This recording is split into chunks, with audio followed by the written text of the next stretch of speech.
Hi guys, இன்றைக்கி show டே. Morning ஏன்னு pump check பண்ணி பார்த்தேன், நல்லாவே இருந்துச்சு நேற்றை விட. அதுக்கப்புறம் மீல் லோட் பண்ண ஆரம்பிச்சிட்டேன். முடிச்சு ஜிம்முக்கு போய் லைட்டாக ஒரு பம்ப் அப் செஷனு, போசிங்லாம் கொஞ்சம் கரெக்ஷன்ஸ்லாம் செக் பண்ணி பார்த்தேன். இன்றைக்கி முடிச்சுட்டு ட்ரை பண்ணலான்னு கொஞ்சம் ஸ்டீம் எடுத்தேன். ஸ்டீம் முடிச்சோன்னா ஃபைனல் அவுட் புட்டி தான். போயிட்டு ரைஸ் அண்ட் சிக்கன் லோட் பண்ணிவிட்டு காம்படிஷன் நடக்கிற வென்யூ கிளம்பிட்டோம். என் பையன் என்கிட்ட அவனோட ஆசை என்னன்னு சொன்னால் கேளுங்க. பெரிய ப்ரைஸ் செய்வானா? பெரிய ப்ரைஸ் ஜெயிச்சு வாங்கிட்டு வந்து தரானா? அவனோட ஆசையை நிறைவேற்றத்துக்காகவே பேக் ஸ்டேஜ் போயிட்டு பம்ப் பண்ண ஆரம்பிச்சிட்டேன். நல்லா பம்ப் அப் பண்ண ஆரம்பித்தோம். டேன்லாம் கலர்லாம் போட்டு அப்ளை பண்ணிட்டோன்னா என்னோட டீம் பிளேயர் சர்போ சிங் வந்திருந்தார். வந்து விட்றாரா தம்பி நம்ம தான் அப்படின்னு வேறு சொல்லியிருந்தார். சரி ஓகே நான் சொல்லிட்டு ஸ்டேஜ் கிளம்பியாச்சு.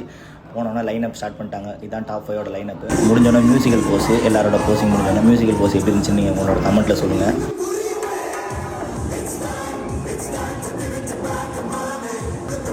க்ரௌடு மொத்தம் நமக்கு தான் சேர் பண்ணாங்க. ரொம்ப ஹாப்பியாக இருந்துச்சு. க்ரௌட் என்டர்டெயின் பண்ணதை நினச்சி. போசிங் முடித்தோன்னா 3rd பிளேஸுக்கு கம்பேரிசன் சொல்லிட்டாங்க டீமு. எதுக்காக கம்பேரிசனே தெரில, பட் கம்பேரிசன் சொல்லியிருந்தாங்க. கம்பேரிசனில் நான் நல்லா இருக்கேன்னா அவர் நல்லா இருக்குன்னா நீங்கள் பார்த்து சொல்லுங்கள். நீங்கள் உங்களோட வியூஸை கமெண்ட்டில் சொல்லுங்கள்.